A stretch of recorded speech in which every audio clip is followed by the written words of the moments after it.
you don't have to believe every thought that comes through your head. They're not always true.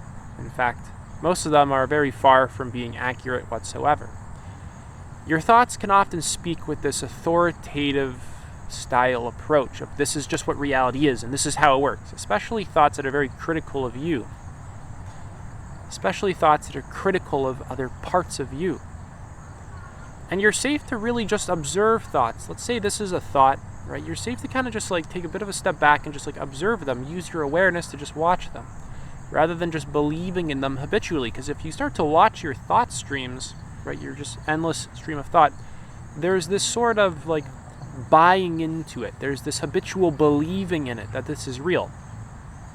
And once, oh my God, once you actually get skilled enough at just like observing life, observing your thoughts, observing your feelings, sensations, you don't have to look to your thoughts to always be, to always find your sense of reality in.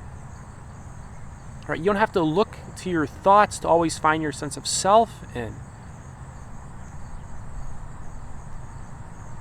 See, you're always grasping onto thoughts. Notice your relationship to thoughts. It's not one of just watching them and then allowing them to go. Right? It's one of identifying with them, habitually believing in them. It's one of like attaching your whole sense of reality to them, your whole sense of self. Right? And thoughts are kind of like this matrix. They kind of make this pseudo-reality for the most part.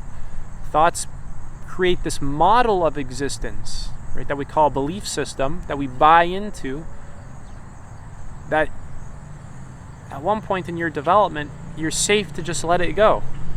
You're safe to actually move into direct experience and see what is actual experience. Right? And you'll still have a belief system. It's not like your mind will like stop. But it's that you're not going to take your thoughts so seriously. You can let them go. You don't take them as just how the world works, just what it is. If anything, you take them as just one point of view. So your relationship to thoughts can actually change. And as you begin to stop kind of grasping onto them and finding your whole sense of reality and identity in them, your thinking actually, very, very counterintuitively, gets far better. You can actually juggle more perspectives. You can actually notice assumptions that you, held and that other people hold. Right? You can actually begin to explore life in a very open way the second you're not attached to any particular set of thoughts, belief system, ideology.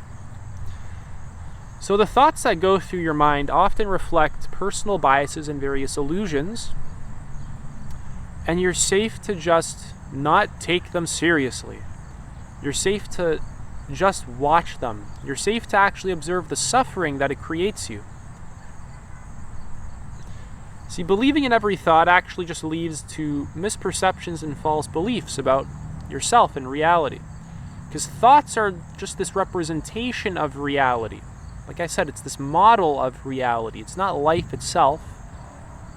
It's like if you wanted to go eat a taco and you were looking at like this picture of a taco on a menu in a restaurant, and you started like eating the menu rather than the actual taco. See, your thoughts are just this sort of modeling system so that you can navigate reality effectively in order to survive. Your habitual thinking is actually a survival mechanism, and is also in many ways a way that you kind of disassociate from the present experience. There's this disassociative effect and this numbing effect that happens when you're habitually lost in thought and you're not really present in your own body, in the actual felt experience, when you're not really aware of your experience. There's this sort of numbing effect that also happens, not by accident. It's a subtle thing that you've been doing over and over again without any awareness. None of this is by accident. So negative or anxious thoughts basically also increase stress levels unnecessarily. There's a wildcat walking through this yard. This is absolutely fantastic. I hope you guys will be able to see it in the background as it just kind of strolls on through. Wow. This is absolutely amazing. So good. That was fantastic. So when stressful thoughts arise in your mind, notice that you really cling on to these. Like, you take these ones seriously. They get you to react, and you are really finding a lot of your sense of reality, what's real, what's good, what you need to be doing, what you should be doing, find your identity in them. And it's all this emphasis that you place on the thought that really creates so much suffering, when in actuality, what's really going on? Let's look at your experience directly. What's going on? Thoughts are rising, and then it's passing. And then another thought's arising, and then it's passing. Kind of like this wave, right? Of like arising, passing, arising, passing. And there's no reality to find in thoughts. Thoughts hold no actual ground in existence whatsoever. All thoughts are completely imaginary. All models are completely imaginary. Right? No thought holds any ground in actual experience. Thoughts are just kind of pointers towards things in experience. Thought cannot capture experience. Experience cannot be put into any model, because experience by very definition is not a model.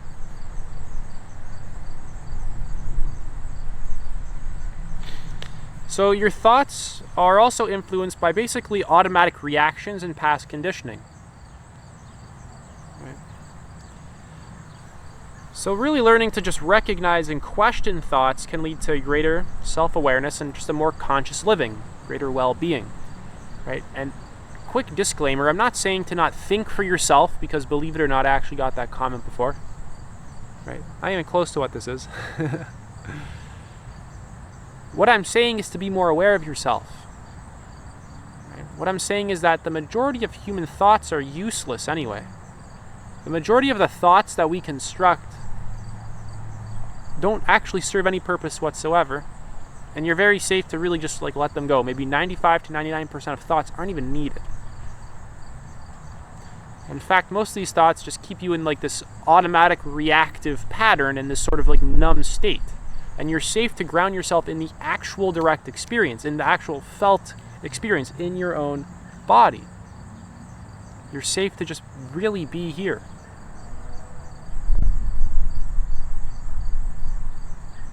You're safe to just like let your thoughts go, to just be aware of yourself.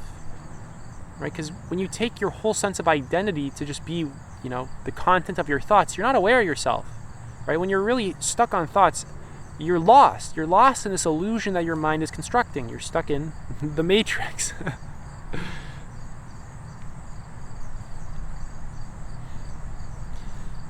So a lot of your thoughts, right, they're also very limited, right? Even within the whole conceptual matrix that our minds construct, your thoughts are like such a small portion of like the total amount of perspectives that actually exist. Because a lot of people don't study hundreds of perspectives. They don't study biology, chemistry, physics, psychology, psychotherapy, child psychology, health and well-being. They don't study Hinduism, Buddhism, Jainism, Zen, Christianity, Judaism. They don't explore various political philosophies. They don't explore a lot of ideas. So a lot of the thoughts that people's minds are conditioned with aren't even high quality thoughts. They're very limited. Right?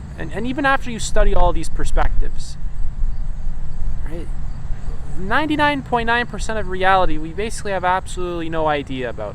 We don't even really know what anything really is. Because whenever we're trying to reference what anything is, we're stuck in our own thoughts. Again, we're stuck in the problem of thinking about reality, not getting it directly with our awareness, which is a possibility. This is a thing you can actually do. We're stuck modeling reality. We're stuck thinking about it. And like I said, this is a way that our minds... It's unnecessarily loud. This is a way that our minds... This is a way that our minds really just model life so that we can navigate it effectively, so that we can survive.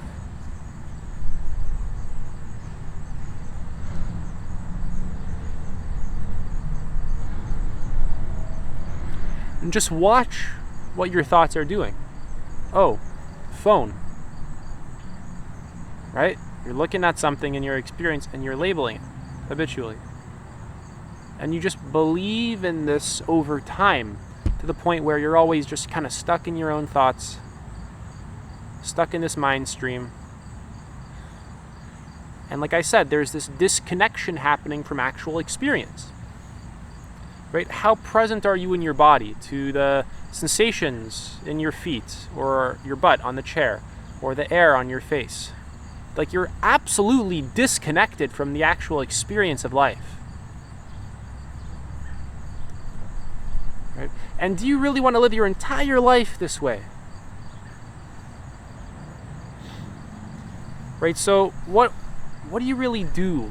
Right? What am I trying to get at? What am I really pointing you towards here? Just observing thought and simply watching. Right? Just watching and letting go of thoughts rather than always building your whole sense of life around your thoughts. Your thoughts are like a very surface level of your experience, right? Your sort of typical ego mind is like just such a surface level phenomenon within experience. And actually holds not that much power, to be quite honest.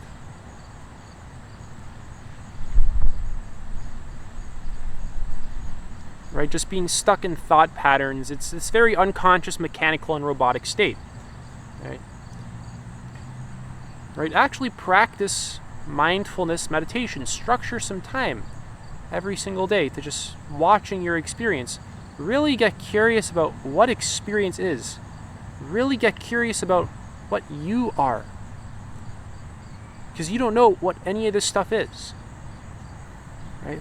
You have labels for it. You have an entire matrix, conceptual matrix for it. But you're not recognizing that this conceptual matrix, first of all, is completely imaginary and is actually disconnecting you from your actual experience. I'm not saying that we stop using thoughts. Thoughts are great. I'm communicating with them right now. Love thoughts. Let's just put them in their proper place. Alright, so that's it for this video. You can apply for one-to-one coaching. Link is in the pinned comment and the description. Take it easy.